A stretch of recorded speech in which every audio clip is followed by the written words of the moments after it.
Today's episode is brought to you by Patreon. If you're interested in supporting the show, go to patreon.com/JoshuaVelas and become a $2 backer today and get early access to the new episodes. I'll be leaving a link in the description down below, but for now, on to today's episode.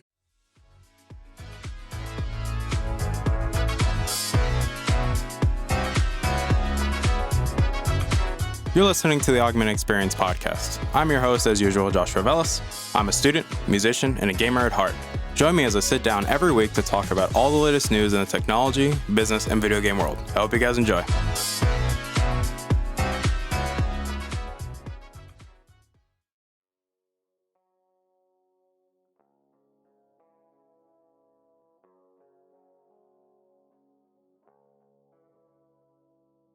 All right, everybody, welcome back to the show. My name is Joshua Velas. I'm your host as usual, and obviously, welcome back to the show.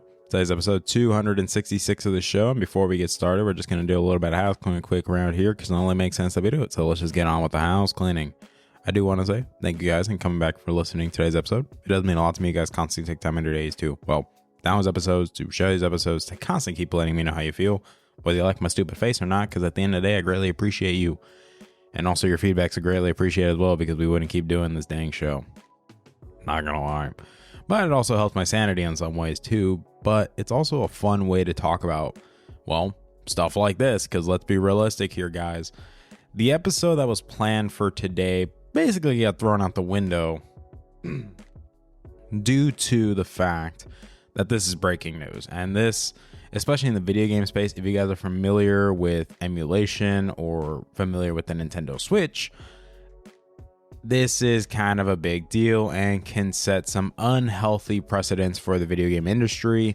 And specifically when it comes to legal cases, it can set an unhealthy precedent that could lead to the end of emulation. However, let's talk about what's going on here so we can get some context of, the whole situation. So this happened around what? Somewhere around last night. Happened around, I wouldn't say last night, but it happened around 3 in the afternoon Central Standard Time here where I'm at. And it started breaking news on the internet where Stephen Totilo, if you guys aren't familiar with Stephen Totilo, highly go check him out on Twitter. Gets you a very familiar, friendly face over there. But Stephen Totilo posted, breaking news, Nintendo is suing the creators of popular Switch emulator YUZU, saying their tech illegally circumvents Nintendo software encryption and facilitates piracy, seeks damages for alleged violations and a shutdown of the emulator. And he also posts the screenshots of the legal documentation, the United States District Court of Rhode Island, the plaintiff being Nintendo of America versus Topak Hayes, the defendant, which Topak Hayes is the company that created YUZU. And if you see the breakdown, again, this was fresh off the presses at the time. This hadn't even been published in public databases and things like that. So the fact that they were able to get access to this is this is how super, super early this was. And it even states right here, defendant Tropic Haze LLC is an entity that owns, develops, and operates YUZU, a video game emulator for Nintendo Switch games. I like how it even adds this part in there. A video game emulator is a piece of software that allows users to unlawfully play pirated video games that were published only for a specific console on a general purpose computing device. YUZU allows Nintendo Switch games, which Nintendo authorizes play solely on Nintendo Switch consoles, to be played. And yeah, basically cuts it off a little bit right there. But this is the area that's the biggest concern, is specifically this big old piece right here. Defendant and its agents are fully aware of the use of YUZU by others in performing circumvention and in facilitating piracy at a colossal scale. As to circumvention, YUZU's website acknowledges that the Nintendo Switch's decryption keys, or product keys, are required to decrypt games and includes links to softwares that unlawfully extract those keys from Nintendo Switch. As to piracy, for instance, one recent major Nintendo video game that came out, The Legend of Zelda Tears of the Kingdom, was unlawfully distributed a week and a half before its release. Infringing copies of the game that circulated online were able to be played on YUZU, and those copies were successfully downloaded from pirate websites over 1 million times before the game was published and made available for lawful purchase by Nintendo. Many of the pirate websites specifically noted that the ability to play the game file in YUZU. Defendants' development and distribution of YUZU to the public materially contributes to and induces those third parties to infringe the copyrights in Nintendo's video games. Defendant is thus secondarily liable for the infringement committed by the users whom it distributes YUZU. So, in layman's terms, if you guys don't understand all that legal jargon, the main basis for the case is due to the fact that YUZU is essentially a tool that facilitates piracy. They should be held liable for what people do with said tool. Or in this case, as they mentioned, a specific example was people playing Tears of the Kingdom a week and a half prior to the release on the Nintendo Switch using YUZU. However, we also have to be mindful with some of the context that was left out of there, because again, obviously they're never going to mention the full story because, of course, you have to make your side look good. You're trying to win a case here. The scary thing with all of this is, yes, it was true that it was played on YUZU. Let's be realistic here. People were using YUZU, but let's be real, they could also be using Ryu Najix and things like that, like other emulators for the Nintendo Switch. But obviously YUZU is the biggest, it's the most popular, it's the one that people have the most recognition about, especially when Valve posted YUZU on the Steam Deck specifically, and they posted an ad about it, and then they had to get it removed. I wonder why, because Nintendo wasn't too happy. Same thing happened when Dolphin was announced that it was going to launch on Steam, and then it got pulled out of nowhere because somebody told Valve, hey, we don't like it being on there. We all know it was Nintendo. But the thing is with YUZU, that I guess Nintendo doesn't seem to want to admit this part, was that it was not playable day one on YUZU. That is an objective fact. It was not, and this has been proven multiple times that the people that received these copies of Tears of the Kingdom, or specifically whether it be a review copy or whether it be someone in the supply chain that basically, I don't know, finagled one of these bad boys out of the warehouses wherever they were stored in and dumped the file online, that yes, people were able to download it. That is facts. That's what happened, because this is what happens when you give a review copy out, or things just escape through the warehouses in the supply chain and someone just gets a copy and then they start dumping it online. But the community had to actually modify YUZU. The community had to implement mods daily in order for it to actually run on YUZU, because it wasn't actually running on YUZU. Like, people tried it right off the rip and it didn't work at all. This has been proven facts. That's why the community had to come out each day or even hour by hour releasing different mods, different patches to modify YUZU in order for it to actually run. And then yes, once the game officially launched, then yes, YUZU came out and had official support for Tears of the Kingdom on YUZU. But I think this is where the scary thing happens, especially when you look at things like Tears of the Kingdom. Like, when you look at Tears of the Kingdom specifically, yes, it was released on the Nintendo Switch, but we can also acknowledge the Nintendo Switch is a, well, for the lack of better terms, outdated hardware even when it came out. So the fact that it even ran Tears of the Kingdom was a miracle of God. Let's just be realistic here. Same thing goes for Breath of the Wild. Same thing goes for Xenoblade 3. Same thing goes for any major game that came out on the Switch. The fact that it even ran is a miracle. But yes, people do like using things like YUZU and using their own legal copies, because it does state in there that the product keys do have to be present in order to actually use the games on YUZU. It doesn't just let you just get a stolen file or even a file taken off a pirated website and then, oh, well, it works. Like, no, you have to actually have your own product keys. They have to get from your own Nintendo Switch, which, by the way, you can't even do it if your Switch isn't even hacked. So if you think about it in that aspect, they can't necessarily blame YUZU, because YUZU's not the one giving you the product keys. They're also not even, yes, they could have a page on how to get it, but in order to even do it, your Switch has to be modified. So at that point, it's basically useless, because even then, let's be realistic here, guys. Nintendo is probably just mad at themselves in this situation, because yes, When the Switch launched, and Nvidia also knew this, there was a severe hardware flaw in there that made it easy to hack and homebrew on it. And that's why the original revisions of the Switch, when they came out, like the original white box Switches that came out, are the most desirable because those are the ones that you were able to hack very easily with literally a paperclip. I'm not even kidding you. You literally put a paperclip on the side and boom, you just hacked it. It's not that hard. There's a reason why they swapped over to the red box Switches. There's a reason why, in order to do modifications to your Switch to begin with, you have to get a mod chip. Nowadays, that's what you have to do because it's very hard to do it with software. But if you had the OG white box, which because I did, if you had that, then yes, you can literally modify your Switch very easily and it's not an issue. Literally could do it with a paperclip. It's not that hard.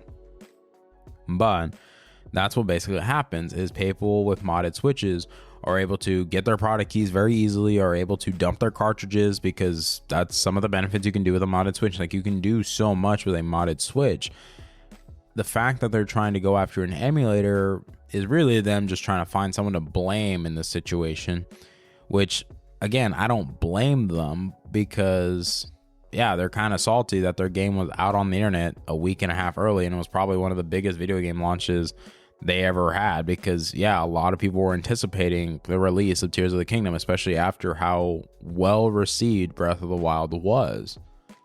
But this also creates some concerns for the legality of emulation because yes, that is the objective facts of the matter, is that emulation is 100% legal. Yes, it is in one of those gray areas, but it still is legal because it's not facilitating anything. Like yes, at the end of the day, it is a tool that people are able to, put their files in and do what they please. It's not like they're doing anything illegal. Like yes, how you obtain those files are a concern, but again, I'm no lawyer, but as we've seen time and time again, the legality of emulators is that it is 100% legal and you literally can't touch them for squat. So the fact that Nintendo is trying to attempt to go after Yuzu in this case, and yes, they use a specific example that the game was downloaded over 1 million times before the game even came out, and that people were using Yuzu to play said game.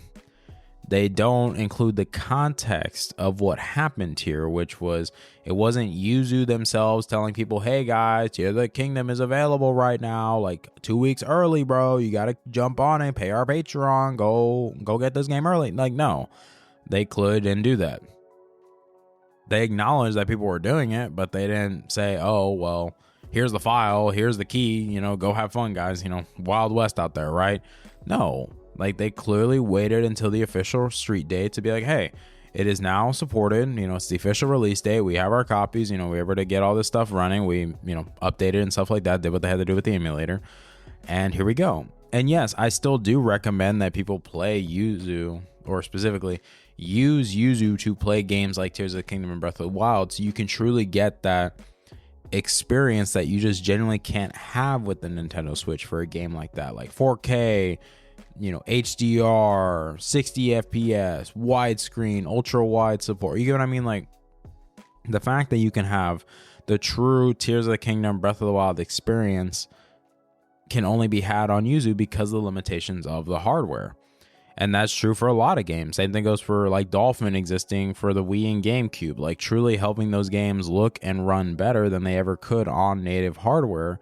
Same thing goes for like DS emulation. Same thing goes for PS2, PS3, 360. Because at the end of the day, we're not here to promote piracy. That's not what we're here to promote.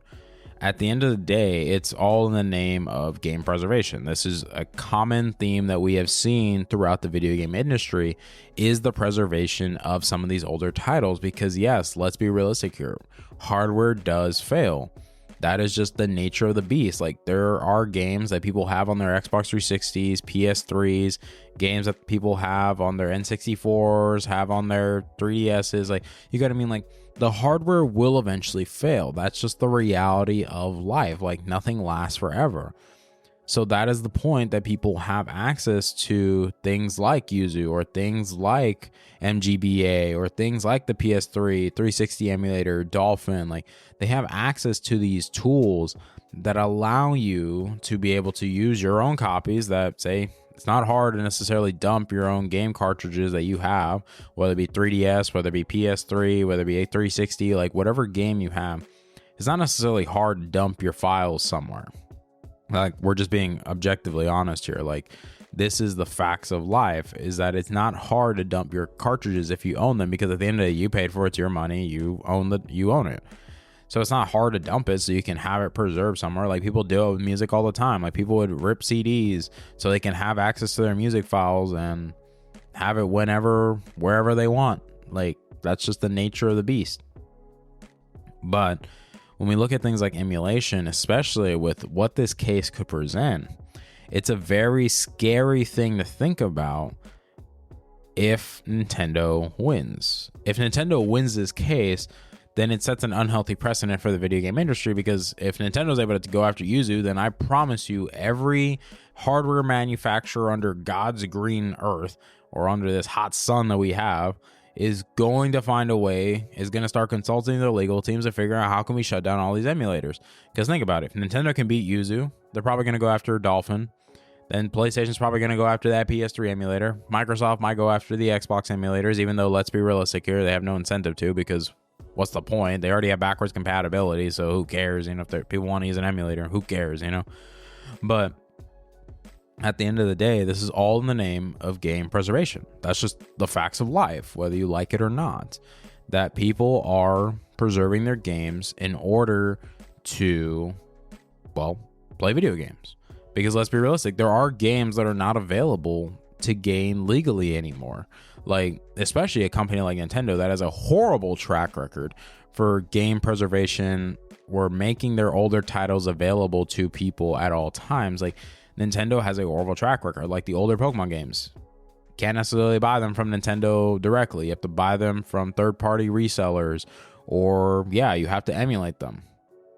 They had the Virtual Console where you could buy them, and look at that. The consoles that have the Virtual Console built in are, well, now gone. Same thing. There's a lot of things that are not available, and Nintendo has a poor track record for game preservation. Same thing goes for Sony with the PS3. Like, the only way to play games like Metal Gear Solid 4 is on a PS3, and you can't buy it anymore on the PS3. So you get what I mean? Like, we start to run issues. Same thing goes with games like Marvel vs. Capcom 2. Marvel vs. Capcom 2 cannot be bought legally anymore. So, of course, people are going to have to emulate it. That's just the facts of life. And we run into this issue time and time again, that it's just like, there are generations that are going to grow up without access to these consoles, without these pieces of hardware, or even the means to be able to buy these games and have them in their libraries, because of the fact that they don't have access to it. And that's the scary truth that we are dealing with, because again, hardware does not last forever. So that's why things like emulators exist, for the sake of game preservation. Yes, do people use them for bad things? Let's be realistic here. Yes, people will use them to play pirated video games, and that's just how it is. But that's why these emulators, especially certain emulators, require product keys and things like that. Like, if you go online, you could probably get banned and, you know, stuff like that. But this is a scary precedent. And there's a reason why, if you look at comments from posts on Stephen Attila's post, or anybody talking about this situation, you see the concern that why people are worried that if they lose, or specifically if Yuzu is found at fault or the emulator gets shut down, it sets a very scary precedent for the industry. Even though, yes, people do say that it's ironic because Nintendo legally doesn't have a case here. They really don't, because again, the legality of emulators, while a gray area, does still always favor the emulator, because again, it is not illegal. Now, the concern they have is probably they're going to end up bearing the company in a ton of legal fees to force them to forfeit, because let's be real, Nintendo's a major company that has tons of money. And so it's a very scary thing to think about, you know? And the fact that this is happening now on the last year that the Switch is going to be on the market before the next Switch comes out, you get what I mean? Like, it makes no sense. You get what I'm saying? Like, it doesn't make any sense. It's kind of weird. And I guess they're also trying to do this a step ahead to make sure that there's nothing available, like to basically lock everything down to the point that they don't have to worry about people, you know, using emulators to play Switch 2 games on YUZU. You get what I'm saying? Like, they want to make sure that people are constantly going towards the new hardware, focusing on their hardware, their platform exclusively, and not have to worry about stuff like this. And so this is where people are having concerns. Like, look at some of these comments right here. Like, some people mention, yikes, you still need to get your own product keys though. RIP Lockpick RCM. Nintendo is about to lay down some pipe on them YUZU boys. Like, yeah, like, it's just the reality that you look at the case and you look at the situation, that the case all relies heavily on, is YUZU liable, or are they responsible for giving people the keys, giving people the files? And the answer is no, because you can't blame them for that, because they're not doing that. They're not giving people access to the files. They're not giving people access to keys.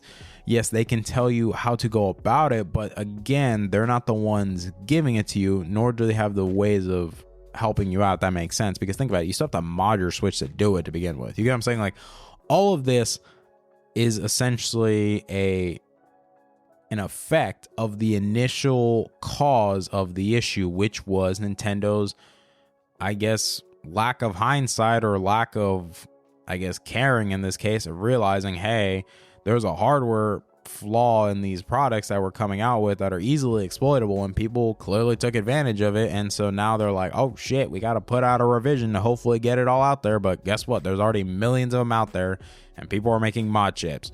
So you get what I'm saying? It's like, I feel like them going after YUZU is them at least trying to get a W after taking a fat L in the very beginning when the Switch came out, which was the fact that the Switch was so easily hackable. Like, if you think about it, like, no other Nintendo console was hackable to that degree, unless you think about like the days of the DS with the R4 cards and things like that, because obviously you don't see Nintendo going after the R4 cards. You don't see them going after the GBA mod card. You get what I'm saying? Like, there's so many things here that, one, don't make sense, but also, yes, there are areas to be concerned about, especially if Nintendo wins. Now, do I realistically think they have a case? No, but again, I'm not a lawyer. Obviously, this has to be settled in the courts, or Nintendo just drops everything, but let's see what happens, you know? But at the end of the day, let me know what you guys think, because again, this is a breaking news story. This is just recently developing. More details will be coming out shortly in the coming days, coming weeks. So we'll keep you guys posted, because again, this does lead to some very dangerous precedents happening in the video game space, because of the fact that if they win, that means it's all fair game to go after any emulator. And it's a very scary thing to think about, especially when we think about game preservation. We think about the future of video games, that without emulators, it's a very scary thing, especially as we go towards this all digital future, which that's the whole point. If you have no emulators, and we also think about it too, in the grand scheme of things, emulators won't exist if it's an all digital future or cloud streaming, because again, it's all based on the cloud. So there's no files to download. There's no disc to rip. There's no cartridges to take files. You know what I'm saying? Like, essentially, there will be a point where, yeah, some of these emulators may not be able to play these newer games coming out in the future, but you still have them to play these classics that, you know, we're playing now. But as we get older, we'll look fondly on some of them. Not all of them, because let's be real, not all of them will age gracefully, but that is just the facts of life. But again, let me know what you guys think in the comments down below. Are you guys, you know, mad at Nintendo? Are you guys cheering on YUZU? Or are you guys like, well, screw emulators, like, I prefer the good old days of getting my cartridges and playing on native hardware? Like, let me know what you guys think in the comments down below. I hope you guys enjoyed today's episode. I hope you guys, because again, you guys are funny with where you guys listen to this stuff. You listen to them in libraries. You guys are doing it, going on train rides, listening to them and going to work, whatever it may be. Again, I really appreciate you guys are taking time to just, you know, hear me talk about these things, because at the end of the day, they're fun to talk about, but also it's something that I just like talking about. If I'm being honest with you, like I like talking about it. You guys like hearing me talk about it because that's why you keep coming back. So I really appreciate y'all. But hope you guys have yourselves a wonderful week and weekend. And as always, don't do anything dumb, guys. Please be safe out there. Please continue to be kind and respectful to those around you, because let's be real, the world is a very ugly place right now. And, you know, there's no need to be rude or disrespectful towards other people. Like, come on, guys. Let's just be kind and respectful to those around us and help people out.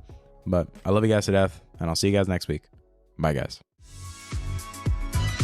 Hey there. Thank you for listening to today's episode. I really appreciate it. Thank you guys so much for taking time out of your day and listening to today's episode. If you're interested in supporting the show, whether it be financially, clicking the follow button, or just sharing the episode, it all works for me, guys. Thank you guys so much for your time, and I love you guys to death.